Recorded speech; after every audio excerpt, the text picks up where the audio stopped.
Hello and welcome. It's Rebecca Burton here. I'm super excited that you've jumped on to this tutorial because I'm going to be going through a lot of very useful techniques, and I'm going to be showing you this gorgeous look that anybody can pull off, and that is this beautiful classic red lip look, and it's got a lovely winged eyeliner. So yes, I'm going to be talking you through how to achieve winged eyeliner.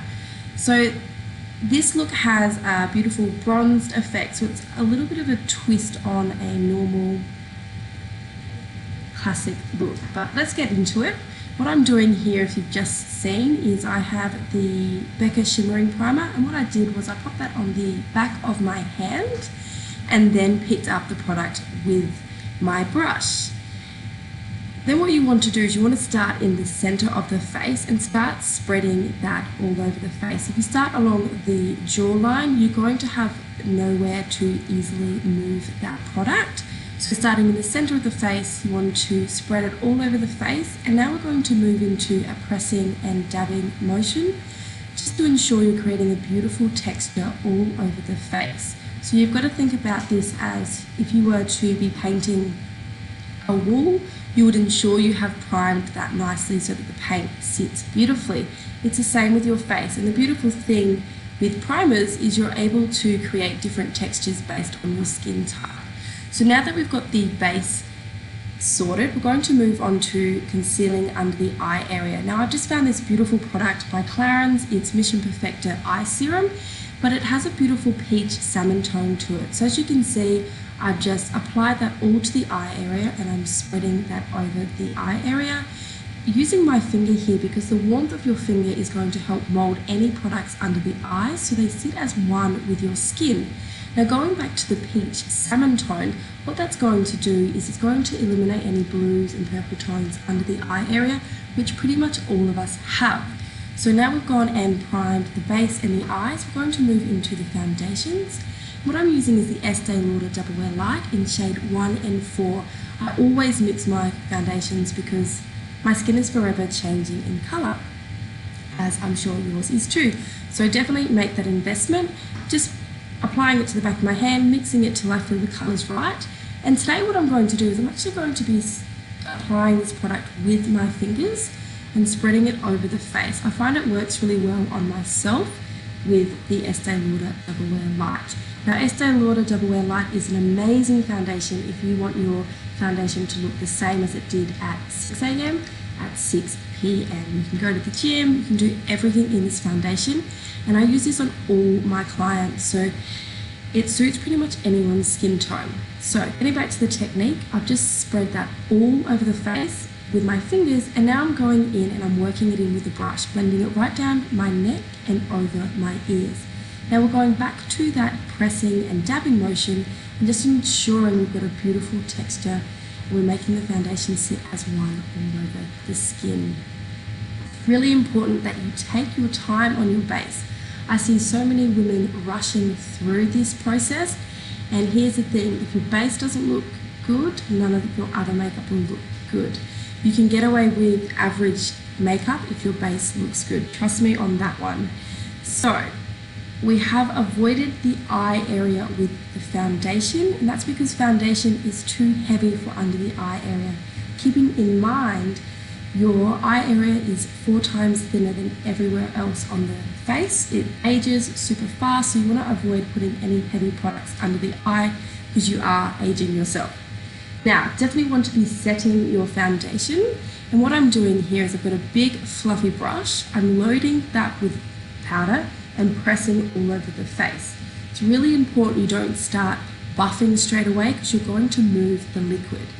Once you've pressed all over the face and ensured you've covered it, you can then buff the foundation in, the powder in. This gives that time to set in so you don't move and get a move the foundation and get a muddy effect. Now, if you want to set under the eye area, you can use a smaller brush, but we'll leave that for when we're doing our highlighter. So this is the Cocoa Contour by Too Faced. It's a new contour palette I'm playing with. It is amazing. Get your hands on it if you can. So I'm just taking a small highlighter brush. I've taken the lightest shade and I'm setting under the eye area. So what I'm doing here is I'm loading the brush and then I'm dispersing any excess product on the back of my hand before moving to the face. That ensures you have product control and you're not getting a build-up of product. So pressing and then blending. Now we're going to move into the contour. So I'm going to mix the two contour shades together because I absolutely love the finish it gives. I'm loading the brush, I'm paying attention to where I'm holding the brush further back for a light fluffy effect. So just moving upwards and downwards, just creating a soft shadow. Now here's the thing, you're looking for shadow from a distance, not colour up close. So as you notice, I'll keep checking back just to ensure that I'm getting that hollow look from a distance and not so much colour.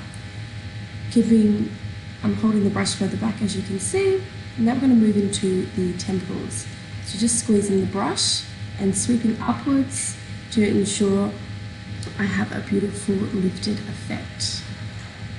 I also took the bronzer across the forehead and your half moons. This just adds a bit of colour to the face as well. So taking a slightly bigger brush, I'm going to really hollow out that jawline of mine. And as you can notice, I'm really moving that brush. I'm not being structured, I'm being super light, super fluffy, taking it across the jawline, down the neck. Really sculpting out that jawline. It's important you're light and fluffy so you don't just have brown lines on your face.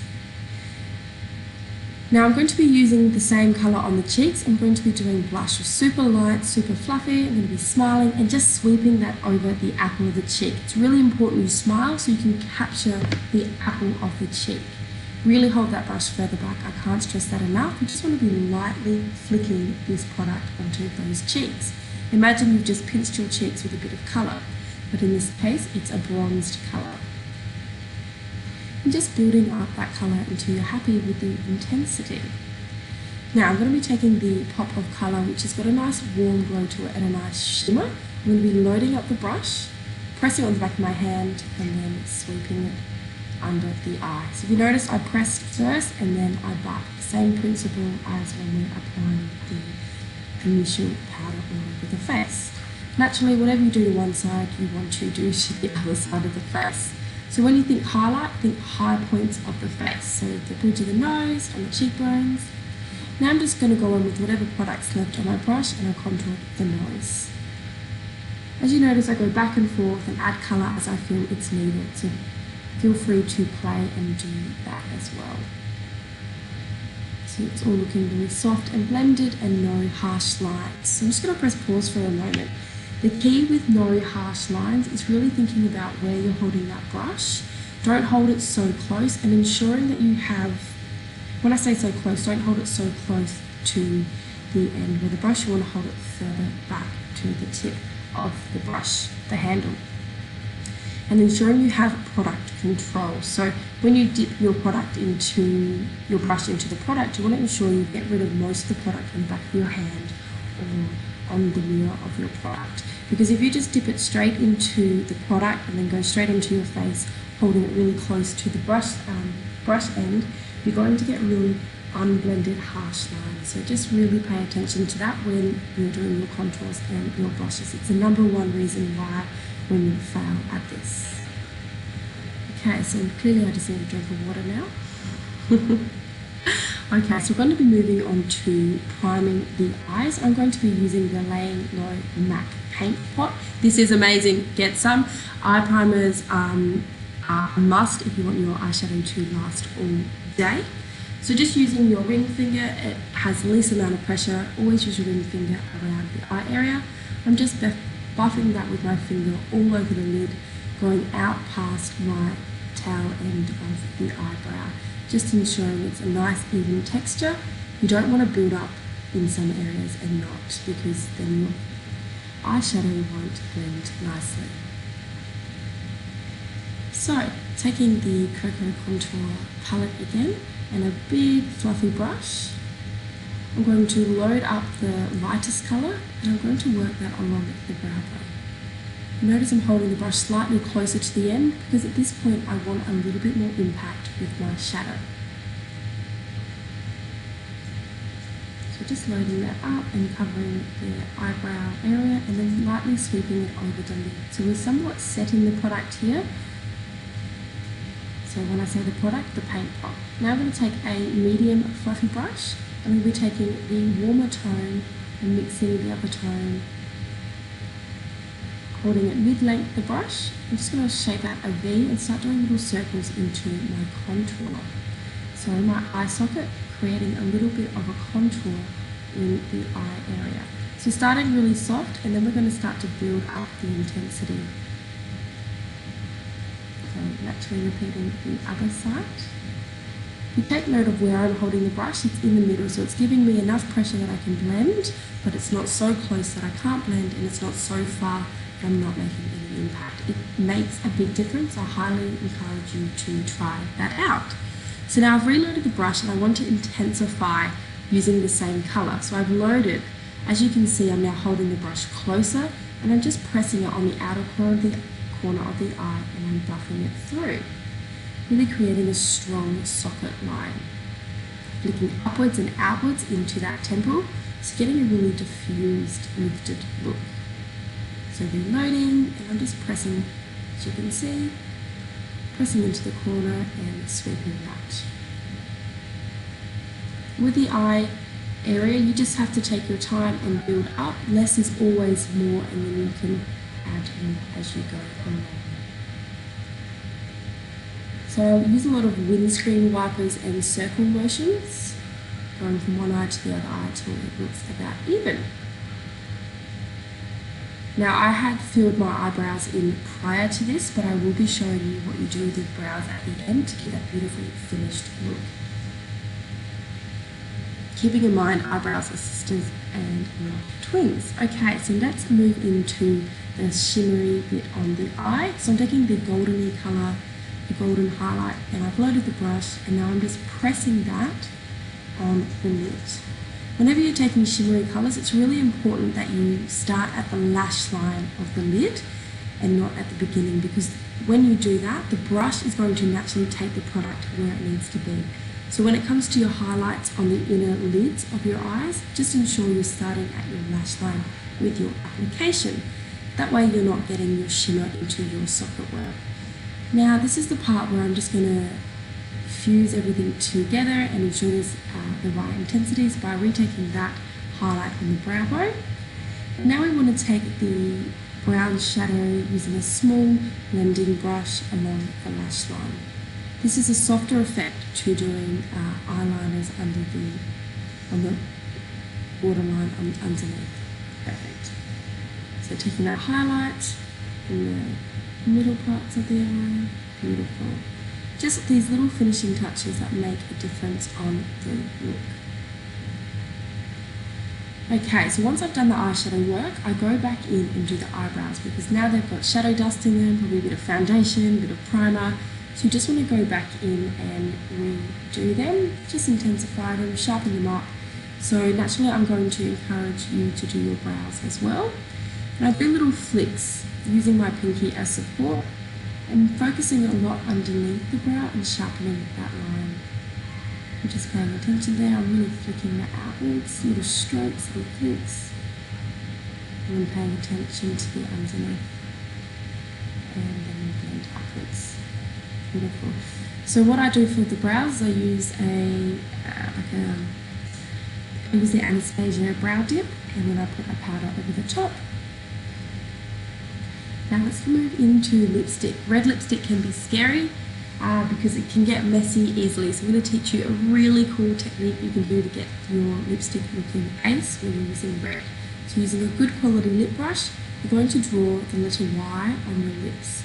Now what we've done is we've sectioned each piece off, so it's not going to feel so overwhelming, and you're just going to take your time doing section by section. As you notice, I always start in the middle of the lip for the most part and then blend outwards. It's the same principle as the foundation, because you have the most product in your brush and you want to be able to spread it somewhere. Sharpening up that line. And I want more control when I'm doing this. So if you pay attention, I'm holding the brush closer because I need that control. So I've really drilled that in, because I think that's one of the biggest things with makeup is how you're using your tools. It makes a big difference. So if you were just to use the lipstick applicator, it won't be neat, it won't be sharp. It's going to look like, you know, a 6-year-old applied it. So doing letter Y is the perfect solution when it's red lipstick. Another little technique you can do is you can take a tissue over the top and dust a loose powder to have that set all day. Alright, let's move into the eyeliner, which scares a lot of people. So what I'm using here is I'm using the Graphic eyeliner. It's a new one. I'm quite enjoying this one. I'm going to start in the middle of the eye, and my aim here is to get a super tight line. And how I do this is I angle my brush and I work it into that lash line. Because if you are applying it to the actual lashes, a small amount of that felt tip is going to hit the eyelid itself, giving you that super sharp line. So I'll do that, and then I'll start to build up the eyeliner. When you're doing your eyeliner, be prepared to get in all kinds of weird positions and looking in the mirror in different angles. It's just what needs to happen. So when doing your flick, you want to line it up with the bottom lash, draw a line, and then follow through as you've just seen in the video. Didn't quite catch that one. We'll be doing the other eye naturally, so we can go through that again. So let's talk you through that one more time. So what I'm doing here is I'm pressing along that lash line. My brush is on a slight angle. I'm using my pinky for support, and the candle looks like it was about to explode. That's why I'm turning around. Beautiful. So just pushing that into the lash line, changing up the angle of the brush if you need, but keeping the same application method. Here's those weird angles I was talking about. So when I'm doing the inner corner of the eyes, always have your eye as open as you can. So now I'm lining it up with the bottom lash line, drawing a tight line and then following through from the tip. It's something that will take a bit of practice, and I'm about to make a mistake here, and I'm going to show you how you can correct that, because it does happen. Even if you practice lots, sometimes little slip-ups happen when you're doing a super tight line on a moving object. Let's think about it. So let's just fix up any lipstick that's spread over the face. Just adjust everything, and then we'll get into the correction of any messes. So it's important that you let it dry before you try amending a spilt or a mistake eyeliner or mascara. Same method. So I'm just going to grab a Q-tip and use a little bit of primer for this. So taking a Q-tip and a small amount of your primer, you want to wet the tip of the Q-tip and just sweep up that product. You might go through 2 or 3. Don't worry about your eyeshadow, we can fix that. Just worry about sweeping up that eyeliner without making a big mess. So we go in again, just ensure you don't have too much product in that Q-tip, and just tidy that up. Fantastic. So I'll just neaten up the foundation, go back in and fix the eyeshadow up. Whoops, made another mistake, because that happens.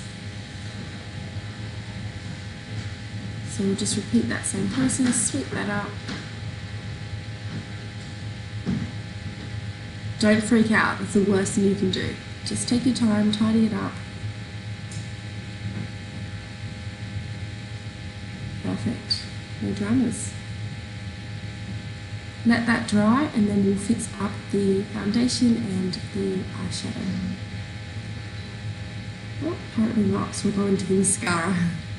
So when you're doing your mascara, what you want to do is you want to really wiggle that mascara brush into the lash line. So getting right at the roots of the lashes and then pulling it up. So you can blink onto it, you can wiggle it up. Just want to make sure you're going from corner to corner. So getting right on the outer corner of your lashes and on the inner corner. If you neglect the inner corner or the outer corner, you're going to be making your eyes look a little bit smaller and let's face it, if you're not doing that, you're missing an opportunity to really enhance your beautiful eyes. So take your time to build the mascara. But within saying that, I see a lot of people overdo mascara, so there is a point where you should stop. You know, two to three coats is more than enough. So now that eyeliner is dry, I'm just going to go in and correct that eyeshadow. Perfect. So this is the part of the makeup where I just go in and touch up anything that I feel might need fixing. So sweeping the highlighter under the eye and on the cheekbone is what I was doing, and of course just going to be applying the mascara to the other eye.